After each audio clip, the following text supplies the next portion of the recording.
Hello everyone, स्वागत है आपका एक बार फिर आपके अपने चैनल बीएचयू वाले में। तो आज हम लोग बात करेंगे इतिहास लेखन के ऊपर, यानी कि प्राचीन से लेके आपके और आधुनिक, प्राचीन भारत से लेके आधुनिक भारत में इतिहास लेखन की परंपरा कैसे शुरू हुई और कौन कौन से महत्वपूर्ण ग्रंथ हैं इतिहास लेखन के ऊपर जो बहुत ज़्यादा देखेंगे प्रचलित हैं, जिनसे क्वेश्चंस बनते हैं, उसके बारे में हम लोग बात करेंगे। जो कि आपकी जो हिस्टोग्राफी वाला पार्ट, इतिहास लेखन का पार्ट है, काफ़ी अच्छे हो जाएंगे। तो वीडियो को पूरा ज़रूर देखिएगा, इससे आपके जो भी हिस्टोग्राफी से रिलेटेड क्वेश्चन है वो क्लियर हो जाएंगे।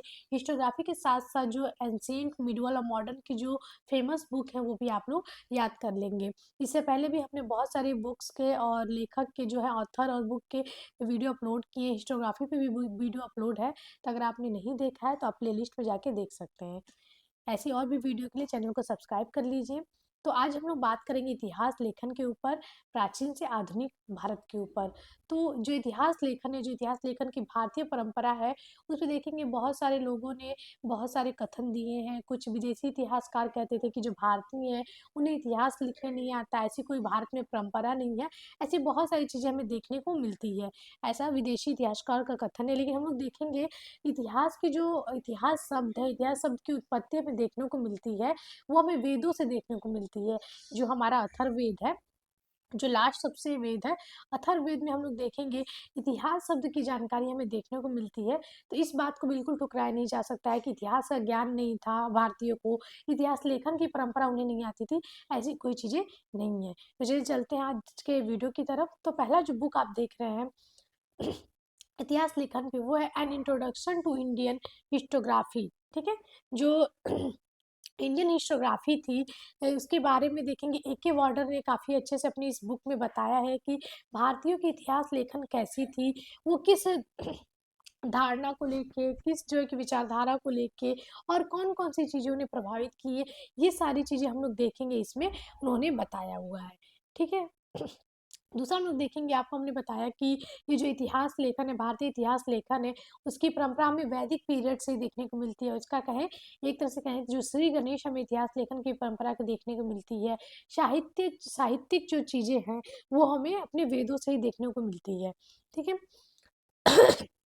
दूसरा हम लोग देखेंगे, जो हमारे भारतीय साहित्य में, जो हमारे साहित्य, उसमें हम लोग पुराणों, जो हमारे 18 पुराण हैं, उससे संबंधित विषय सामग्री का एफ ई पॉजिटर का भी काफ़ी ज़्यादा योगदान है इतिहास लेखन में। और इन्होंने काफ़ी अच्छा पुराणों पे जो है कि लेखन किया है, उन्होंने इस पुराणों पे बहुत अच्छे डिटेल में दी है।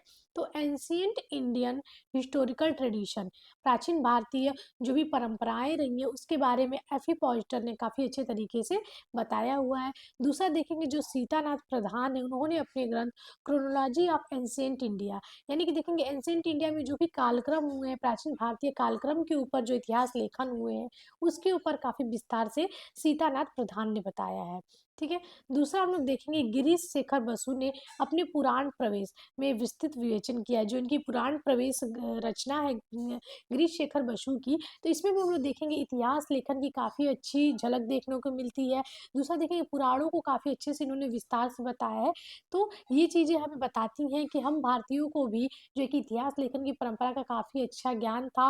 और ये जो है कि अचानक से, एक तरह से कहते हैं, ब्रिटिशों के आने से नहीं हुई, ये जो परंपरा थी, वैदिक परंपरा से ही हमें देखने को इतिहास लेखन की परंपरा देखने को मिलती है। ठीक है, चलिए, तो प्राचीन परंपरा के ऊपर बात करेंगे कि प्राचीन परंपरा कैसी थी।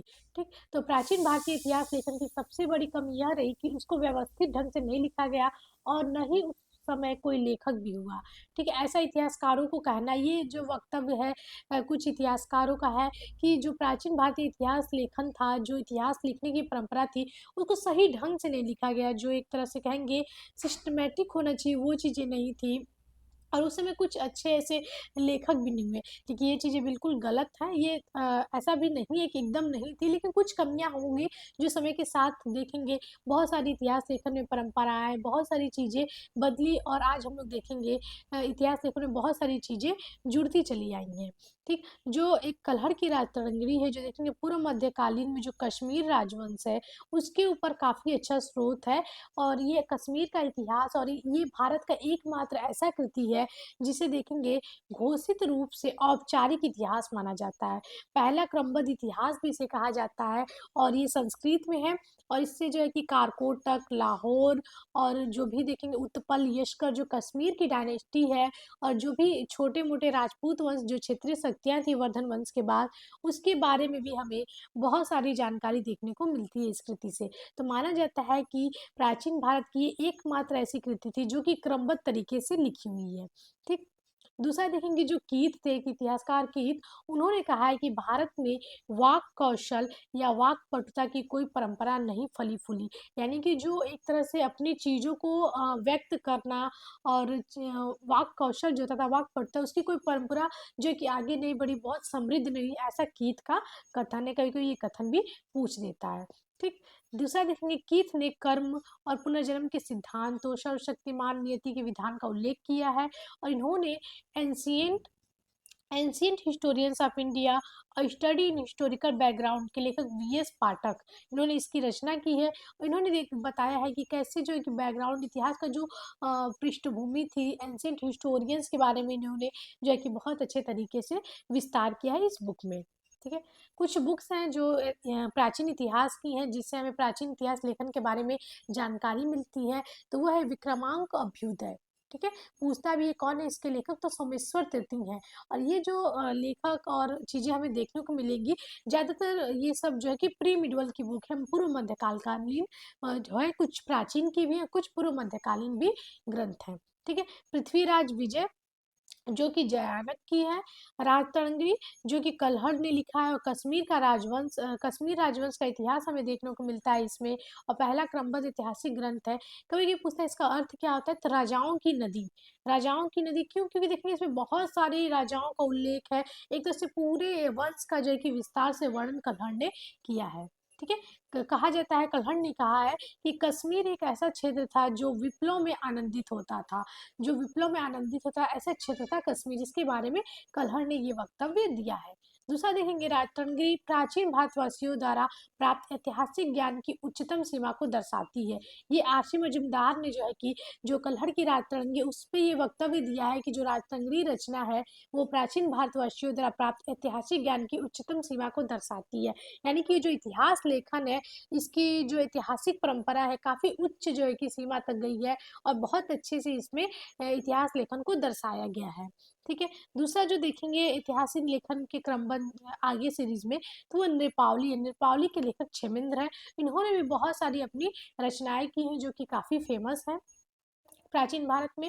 दूसरा देखेंगे the Purana text of the dynasties of the Kali age, इसने पार्जटर ने लिखा। इन्होंने पुराणों पे काफ़ी अच्छे तरीका का इतिहास लेखन किया है। आपको नेपाली के बारे में बताया ही क्षेमेंद्र। ठीक है, दूसरा देखेंगे हर्षचरित। ठीक है, प्रथम ऐसी भारतीय कृति थी जिसे ऐतिहासिक माना जाता है, वो है हर्षचरित।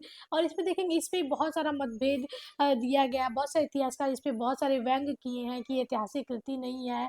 जो इतिहास लेखन के नियम होते हैं, जो उसकी एक तरह से कहेंगे कि जो एक सिस्टमैटिक तरीका था वो चीज़ नहीं है। कोई कहता है कि पहली ऐतिहासिक कृति है, तो ऐसे बहुत सारे इतिहासकारों ने अलग-अलग मत दिया हर्षचरित के ऊपर भी, लेकिन इसे पहली ऐतिहासिक कृति भी माना जाता है और इसकी रचना उन्हीं के दरबारी बाणभट्ट, हर्षवर्धन के दरबारी बाणभट्ट ने की थी।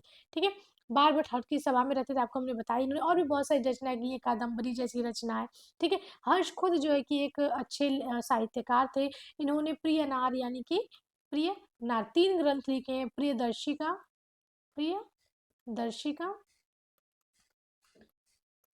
नागनंदा और रत्नावली। ये 3 जो रचनाएँ हैं वो हर्ष ने खुद की है। ठीक है? दूसरा देखेंगे आगे तो नौशांक चरित्र, इसके लेखक पद्मगुप्त परिमल है और विक्रमांक देव चरित्र, इस ये भी जो है कि इतिहास लेखन परंपरा में, जो प्राचीन इतिहास लेखन परंपरा में है, महत्वपूर्ण भूमिका निभाता है और इसमें भी बहुत सारे इतिहासकारों ने अलग-अलग वक्तव्य दिए हैं। इसकी रचना बिल्हड़ ने की थी। ठीक है? नेक्स्ट आपको हमने बताया कि जो पुराण थे इतिहास है, इनका उल्लेख सबसे हमें कहाँ मिलता है, अथर्ववेद में मिलता है। ये क्वेश्चन कभी कभी पूछता है कि सर तुम उल्लेख हमें इतिहास शब्द की जानकारी कहाँ से मिलती है, तो अथर्ववेद में मिलती है। तो इस बात को बिल्कुल हम लोग झुठला नहीं सकते कि हमें पुराणों का, सॉरी, इतिहास का ज्ञान नहीं था, इतिहास लेखन का अर्थ नहीं पता था, क्योंकि जो हमारे प्राचीन वेद है उसमें ही हमें इतिहास शब्द की जानकारी देखने को मिलती है। पुराण का अर्थ क्या होता है? प्राचीन जनश्रुति, यानी कि लोगों द्वारा जो सुनकर लिखे गए हैं।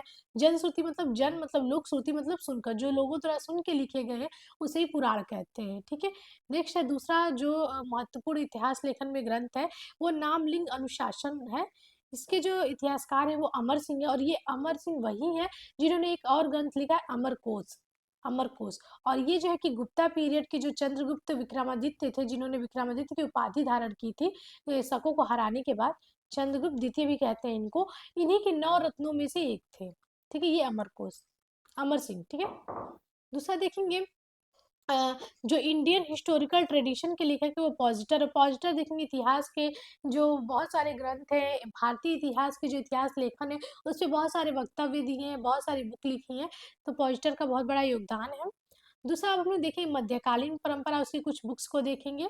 तो देखेंगे जो प्राचीन की इतिहास लेखन थी वो बिल्कुल अलग हो जाती है मध्यकालीन में। एक तरफ से देखेंगे तो जो प्राचीन की इतिहास लेखन थी वो हिंदू धर्मों पे आधारित थी, ज़्यादातर जो है कि हिंदू बेस्ड देखने को मिलेगा, और कुछ विचारधारा भी हमें वैसे ही देखने को मिलती है। जैसे कि देखेंगे जब कालखंड, जब कालक्रम निर्धारित किया जाता है, इतिहास को बाँटा जा रहा था, तो जो ब्रिटिश इतिहासकार थे उन्होंने एंशिएंट को हिंदू और हिंदू धर्म से रिलेट किया, मध्यकालीन को मुस्लिम, और आधुनिक को आधुनिक कहा, उसे ब्रिटिश एज से नहीं किया। लेकिन ऐसा अगर उन्होंने हिंदू और मुस्लिम कहा तो इस तरह से आधुनिक को उन्हें जो है कि ब्रिटिश एज भी कहना चाहिए था।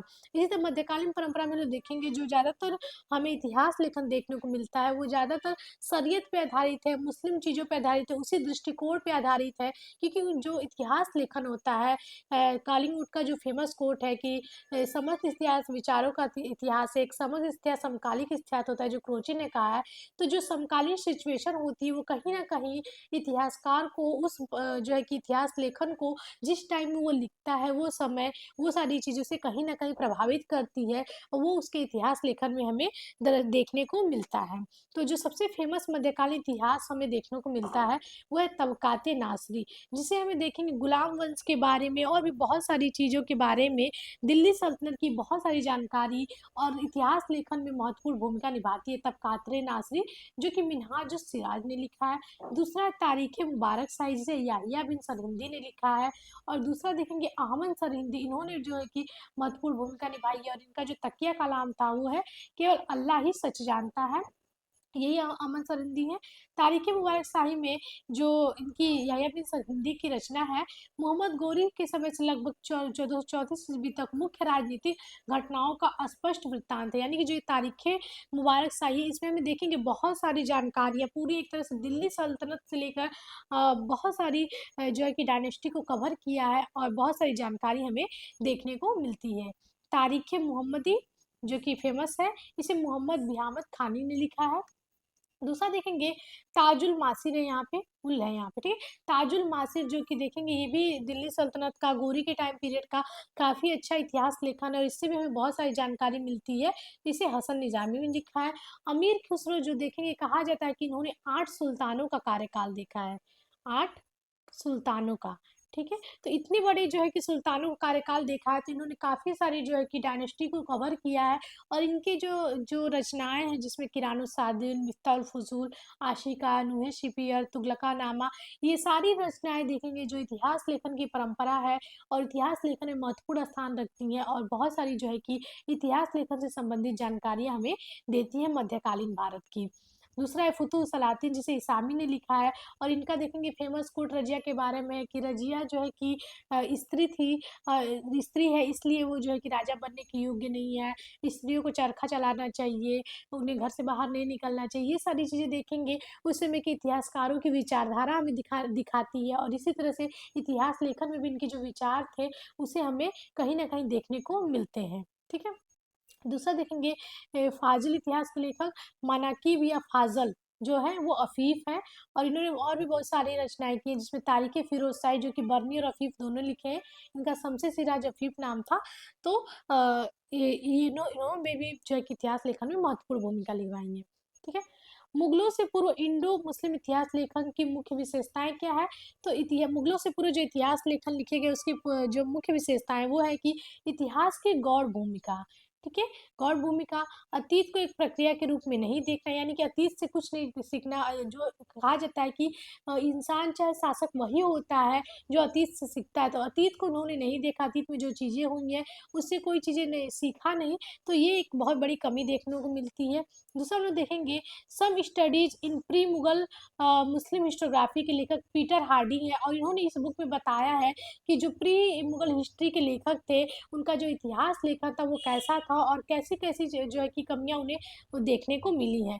पीटर हार्डी का मानना है कि एक प्रक्रिया के रूप में इतिहास की अवधारणा संभव नहीं हो सकती। ठीक है? इन्होंने ये वक्तव्य दिया है कि एक प्रोसेस के रूप में जो इतिहास का कांसेप्ट है वो जो है कि पॉसिबल नहीं है, ऐसा पीटर हार्डी का मानना है। दूसरा हम लोग देखेंगे जो मुगलकालीन इतिहास, मुगल पूर्व इतिहास है, वो है धर्मतंत्र और दैवीय इतिहास लेखा। धर्म पे आधारित है, बहुत ज़्यादा दैवी बेस्ड है, यानी कि गॉड पे बेस्ड है, जिसमें हम लोग देखेंगे कि शासक को ही बहुत ज़्यादा भगवान का रूप मान लेना, जो है कि मुस्लिम सत्ता, जो मुस्लिम धर्म है, उसे बहुत ज़्यादा प्रायोरिटी देना, ये सारी चीज़ें हमें बहुत सारे इतिहासकारों के इतिहास लेखन में देखने को मिलती है। वर्तमान अतीत का अनुगमन करता है, अतीत की परिणति नहीं। ठीक है? ये ऐसा है कि वर्तमान जो है कि अतीत का अनुगमन करता है, अतीत को देखते हुए चलता है, अतीत की परिणति नहीं करता है। ये इतिहास लेखन में चीज़ें होनी चाहिए। ठीक है? इतिहास का दिग्दर्शन मनुष्य की बजाय ईश्वर के हाथों में होता है। ये जो है कि ये भी फेमस कोट है, कहते हैं कि इतिहास का जो दिग्दर्शन है मनुष्य के बजाय ईश्वर के हाथों में होता है। ऐसा मध्यकालीन इतिहासकारों का कथन है। इतिहास लेखन को लेके आरंभिक मध्यकालीन भारत का मुस्लिम इतिहास लेखा मानवतावादी नहीं बल्कि धर्मतंत्री है। जो देखेंगे आपको हमने बताया कि जो मध्यकालीन भारत का इतिहास लेखन है वो मानवता बेस्ड है, जबकि वो धर्म पे ज़्यादातर बेस्ड है। ठीक है? तो ये जो धर्मतंत्र दैवीय इतिहास लेखा उसी के ऊपर ये कोट था। दूसरा है उपदेशात्मक या शिक्षाप्रद इतिहास। ठीक है? उपदेशात्मक इतिहास वही इतिहास है जो सही नैतिकताओं की शिक्षा देता है। यानी कि जो इतिहास लेखन होता है वो सही नैतिक चीज़ों की शिक्षा देता है। जैसे हमने आपको बताया कि जो रज़िया अगर सुल्तान बनी तो उसको इसलिए इतिहासकारों ने दिखाया कि वो स्त्री थी, इसलिए जो है कि वो शासक बनने के योग्य नहीं थी। ये सारी चीज़ें देखेंगे कि स्त्रियों को चरखा चलाना चाहिए, स्त्रियों की तुलना साँप से की गई है। ये सारी चीज़ें देखेंगे तो बिल्कुल ये जो है कि शिक्षाप्रद इतिहास नहीं है, चाहे इससे हमें कोई सीख सीखने को नहीं मिलती, बल्कि ये नेगेटिव चीज़ों को ला रहा है, तो ये चीज़ें इतिहास लेखन में नहीं होना चाहिए। दूसरा हम लोग देखेंगे शासकों के अच्छे-बुरे कामों को लिपिबद्ध करने का उद्देश्य पूरे मुस्लिम समुदाय को प्रोत्साहित करना, उन्हें परामर्श देना तथा चेतावनी देना होता है।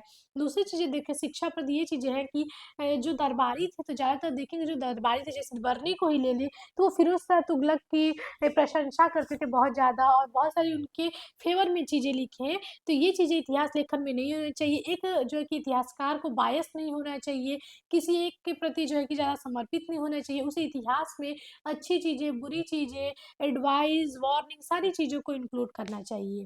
ठीक है? विषय क्षेत्र की संकीर्णता, संतुलित काल का इतिहास लेखन विषय क्षेत्र की दृष्टि से अत्यधिक संकीर्ण है, यानी कि बहुत ज़्यादा संकीर्ण मानसिकता भी देख सकते हैं, विचारधारा भी देख सकते हैं, बहुत सारी चीज़ें हमें जो है कि संकीर्ण दिखाई देती है सल्तनत कालीन इतिहास में। ठीक है? मुगल काल में हम लोग देखें तो मुगल काल में फ़ारसी भाषा का प्रभाव था, यानी देखेंगे जो मुगल काल के जो वो तुर्क थे, बाबर तुर्क था, लेकिन देखेंगे जो राजभाषा थी या फिर दरबारी भाषा थी, वो हमें फ़ारसी देखने को मिलती है, और ये काफ़ी लंबे टाइम पीरियड तक हमें देखने को मिलती है। जो कि यूरोपियों के आने के बाद ईस्ट इंडिया कंपनी का जो है कि भारत में सत्ता ग्रहण करने के बाद भी हमें फ़ारसी भाषा की अधिकता देखने को मिलती है, प्रभाव देखने को मिलता है। यहाँ पे देखेंगे मुगल काल में देखेंगे जो इतिहास लेखन होता है उसको थोड़ा-सा जो है कि बढ़ाया गया, उसकी जो है कि जो संरचना थी उसमें परिवर्तन किया गया, और देखेंगे ये चीज़ें हमें अकबर मुगल का जो तीसरा मुगल शासक अकबर था उसके में देखेंगे, उसने बहुत सारे अधिकारियों की नियुक्ति की, और महाभारत जो कि रज़नामा नाम से, और भी बहुत सारे जैसे पंचतंत्र और जो है कि अलग-अलग लेखकों की जो है कि संस्कृत ग्रंथों का अनुवाद किया गया। ये सारी चीज़ें हमें मुगल काल में देखने को मिलती है। ठीक है? दूसरा देखिए बाबर ने अपनी अपनी आत्मकथा तुझके बाबरी या बाबरनामा तुर्की भाषा में लिखा है। इसे देखिए बहुत सारे 5 इतिहासकारों ने इसे जो है कि अंग्रेजी में अनुवाद किया, जिसमें देखिए जो लेडी बेवरीज है वो भी है। दूसरा देखिए अब्दुल रहीम खाना खाना है, किंग ने और तुर्बाती ने, ये सारे लोगों ने इसका अनुवाद किया है। बाबर जो कि अपनी बाबरनामा में कहता है कि उसे उसने केवल सत्य लिखा है, जिस तरह घटनाएँ हुई हैं, उन्हें उसी तरह कहा है। बाबर ने अपने अकबरनामा में जो इतिहास लिखा है, वो कहता है इसकी मैंने जो भी लिखा है, वो सारी चीज़ें सही लिखा है और जो घटनाएँ जैसे हुई हैं, वैसे ही लिखा है, इसमें कोई फेर-बदल नहीं की है। तो इतिहास लेखन जो होता है, उसको इसी तरह रखना चाहिए, जो चीज़ें सही हैं, जो चीज़ें जैसी हुई हैं, वैसे दिखाना चाहिए, तथ्यों को तरोड़-मरोड़ कर नहीं दिखाना चाहिए, ऐसा ईएचकार भी कहते हैं, वो अपनी व्हाट इज़ हिस्ट्री में, ठीक है? अकबर ने तारीख़-ए-अल्फ़ी लिखे जाने का आदेश दिया था इसमें तथा आदेश दिया जिसमें इस्लाम के पहले 1000 वर्षों तक का इतिहास लिखने का उसने आदेश दिया कि इस्लाम के पहले के जो भी 1000 वर्ष का इतिहास रहा है, उसमें तारीख़-ए-अल्फ़ी में लिखा जाना चाहिए, ऐसा अकबर ने आदेश दिया था अपने दरबारियों को। इसलिए देखेंगे अकबर के काल को हम लोग क्या कहते हैं, साहित्य का स्वर्ण काल कहते हैं। साहित्य का स्वर्ण काल।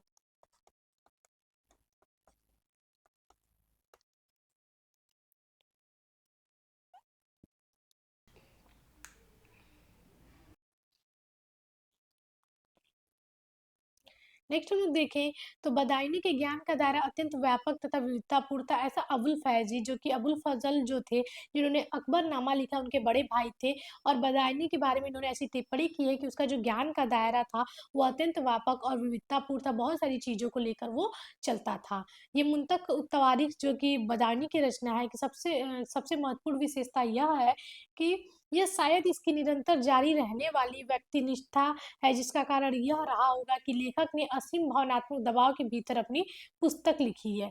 यानी कि हम लोग देखेंगे कि ये जो मुंतख तारीख है, इसमें बहुत सारी चीज़ें हैं जो हमें देखने को मिलता है। तो इसमें देखेंगे मुंतख तारीख में बदायूंनी काफ़ी बड़ा आलोचक भी था अकबर का और बहुत सारी चीज़ें उसकी धार्मिक नीति का आलोचक था और बहुत सारी आलोचना भी की अपनी पुस्तक में। तो एक इतिहासकार को ऐसा भी होना चाहिए कि वो प्रशंसा के साथ-साथ आलोचना को भी अपने इतिहास लेखन में सम्मिलित करे।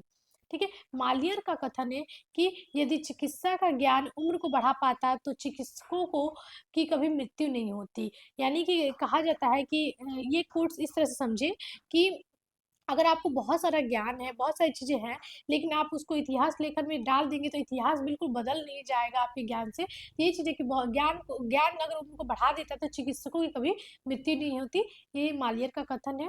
जहांगीर के आदेश से मोतमिन खान ने इकबाल-नामा जहांगीरी लिखी, जिसमें बाबर, हुमायूँ, अकबर और जहांगीर से संबंधित विवरण देते हैं। यहाँ पे हम लोग देखेंगे जो जहांगीर ने तुझके जहांगीरी लिखी है, उसको 3 लोगों ने लिखा है। पहला तो जहांगीर ने लिखा है, फिर उसका देखेंगे अस्वस्थ हो जाता है, मृत्यु के नज़दीक हो जाता है, तो मोतमिर खां और मोहसिन फ़ानी का जो है नी इन्होंने कंप्लीट किया है तुझके जहांगीरी को, ठीक है? दूसरा देखेंगे बदायूंनी ने तारीख़-ए-अलवी के बारे में लिखा है, अकबर ने इस ऐतिहासिक कृति में जनश्रुति पे आधारित सामग्रियों को शामिल किए जाने को स्वीकृति नहीं दी थी। कि बदायूंनी कहता है कि ये जो तारीख़-ए-अल्फ़ी है उसमें जो जनश्रुति है जैसे कि पुराणों को भी जनश्रुति कहा जाता है, उसको जो है कि इस कृति में नहीं दिया, सिर्फ़ साहित्यिक चीज़ों को ही प्रायोरिटी दी थी। लेकिन एक इतिहास लेखन में जो है कि जनश्रुति भी कहीं न कहीं मायने रखती है, बहुत ज़्यादा नहीं कर सकते जैसे हेरोडेटस ने बहुत ज़्यादा जनश्रुतियों पे आधारित इतिहास लिखा है, तो लिखना चाहिए लेकिन बहुत ऐसा भी नहीं कि बिल्कुल उसे अनदेखा कर देना चाहिए और ऐसा भी नहीं कि बहुत ज़्यादा उसी पे आधारित भी हो जाना चाहिए। उसका जो है कि पर्यवेक्षण भी हमें करना चाहिए। तबक़ात अकबरी जो कि इसे कहा जाता है कि बहुत अच्छी इतिहास लेखन है, मुग़ल कालीन प्रशासन के बारे में जानने का एक बहुत कह सकते हैं औपचारिक इतिहास है, तो वो निज़ामुद्दीन अहमद ने तबक़ात अकबरी लिखा है। यह पुस्तक 3 खंडों में लिखी गई है। निज़ामुद्दीन अहमद के बारे में एशकायनी ने कहा है कि उस काल का संभवतः सर्वश्रेष्ठ इतिहासकार है निज़ामुद्दीन अहमद। इसे काफ़ी अच्छी पुस्तक इनको मानी जाती है मुग़ल काल की। मुंतज़ तारीख़ बदायूंनी के लेखक हैं। शाहजहाँ ने इतिहास लिखने की ज़िम्मेदारी अमीन कज़विनी को सौंपी थी और पातशाहनामा के लेखक कौन है? अब्दुल हमीद लाहोरी। से कहा जाता है कि 3 लोगों ने कंप्लीट किया है। पातशाहनामा, बादशाहनामा दोनों आता है, ठीक है? शिव भारत के लेखक कवि परमानंद है, ठीक है? दूसरा हम लोग देखेंगे धीरे-धीरे हम लोग अब ये शाहजहाँ तक था, अब धीरे-धीरे 18वीं सदी के इतिहास के लेखक यानी कि धीरे-धीरे हम लोग मॉडर्न इंडिया की तरफ बढ़ रहे हैं और ये औरंगज़ेब के का टाइम से धीरे-धीरे हमें देखेंगे इसका प्रोसेस शुरू हो जाता है और इसमें आता है माशीर ए आलमगीरी। इसके लेखक मुस्ताद खां हैं, मुन्ताक उल लवाब खफ़ी खां हैं, अहवाल उल खवाकीन जिसके लेखक मोहम्मद कासिम हैं और ये सारे देखेंगे औरंगज़ेब के टाइम पीरियड के इतिहास है, जबकि औरंगज़ेब ने इतिहास लेखन पे प्रतिबंध लगा दिए गए थे, लेकिन सबसे ज़्यादा देखेंगे ग्रंथ इसी के टाइम पीरियड में लिखे गए हैं। नुस्खा ए दिलकुशा के लेखक जो कि दक्कन के इतिहास को जो है कि प्रतिबिंबित करता है, भीमसेन है जिनका जन्म कहाँ हुआ था? बुरहानपुर में हुआ था, जो दक्कन की राजधानी भी थी। आलमगीरनामा के लेखक मिर्ज़ा मोहम्मद काज़िम थे और इससे हमें औरंगज़ेब के इतिहास के बारे में बहुत सारी जानकारी मिलती है। Life and condition of the people of Hindustan के लेखक के.एम. अशरफ हैं। Agrarian system of Mughal India इल्हाम हबीबी और ये मुगल इंडिया जो मुगलों का पतन है उस पे इतिहास लेखन लिखा गया है और इसके बारे में बहुत सारी जो है कि हमें जानकारी मिलती है और धीरे-धीरे देखेंगे कि यहाँ पे कुछ प्रवृत्तियाँ जो इतिहास लेखन की है वो बदलती हुई भी इसमें देखने को मिलती हैं। अब हम लोग आधुनिक परंपरा की तरफ बढ़ेंगे और आधुनिक भारत में इतिहास लेखन की क्या कंडीशन थी, कौन-कौन सी बुक लिखी गई है, इसके बारे में हम लोग देखेंगे। तो सबसे पहले जो आधुनिक परंपरा में एक बुक के नाम आती है शियार उल मुत्करीन, इसके लेखक गुलाम हुसैन थे। जहाँ पे देखेंगे आधुनिक भारत में ब्रिटिश इतिहासकारों का जो है कि उपयोगितावादी जैसी और बहुत सारी जो परंपराएँ इतिहास लेखन की देखने को मिलती है। वैसे देखेंगे भारतीयों में अभी भी जो है कि कुछ लेखक जो है आधुनिक भारत में लिख रहे थे और इन्होंने बहुत सारी आधुनिक भारत के बारे में और बहुत सारी आर्थिक और प्रशासनिक चीज़ों को अपनी बुक में दर्शाया है। दूसरा गांधी टूथ के लेखक एरिक एरिक्सन है और यहाँ पे देखेंगे जीवन इतिहास के माध्यम से इतिहास लेखन में रोजमर्रा की बातों का भी ज्ञान होता है। यानी कि जो जीवन का इतिहास होता है, किसी की जीवनी लिखी होती है, उसमें जो डेली रूटीन की चीज़ें होती है, उसमें उससे भी हमें रोजमर्रा की जो चीज़ें होती है, उससे भी हमें इस इतिहास से ज्ञात होता है। ठीक है। दूसरा हम लोग देखें तो भारत में प्रथम समाचार पत्र जो कि अंग्रेजी में लिखा गया था, किसी अंग्रेज द्वारा जो है कि प्रकाशित किया गया था, वो 1780 में जेम्स अगस्ट हिक्की ने बंगाल गज़ट नाम से निकाला था और काफ़ी इम्पोर्टेंट जो कि भारत का प्रथम समाचार पत्र भी कहलाता है। ठीक है? यहीं पे हम लोग देखें जो ब्रिटिश शासनकाल का जो स्वतंत्रता संघर्ष था और बहुत सारी चीज़ें जो चल रही थी राष्ट्रवादी क्रांतिकारी गतिविधियाँ उसमें हम लोग देखेंगे बहुत अलग-अलग लेखक और विद्वानों का सृजन होता है, साहित्यिक रचनाएँ होती हैं और उसी टाइम पीरियड में हम लोग देखेंगे चित्रकला की बहुत सारी चीज़ें हमें देखने को मिलती है जिसमें नंदा बोस आ जाएँगे, रवीन्द्रनाथ टैगोर आ जाएँगे और इन्होंने आधुनिक इतिहास को, इतिहास लेखन को बहुत प्रभावित किया है, चाहे वो चित्रकला से हो या फिर साहित्य से हो। ठीक है? यहाँ पे हम लोग देखें जो आधुनिक भारत का इतिहास लेखन है अब ये 3 चीज़ों में बँट जाता है। अब इसे विचारधारा के आधार पे बाँट दिया जाता है। अगर भारतीयों की बात करें तो वो साम्राज्यवादी, मार्क्सवादी, राष्ट्रवादी और एक उपयोगितावादी, ठीक है?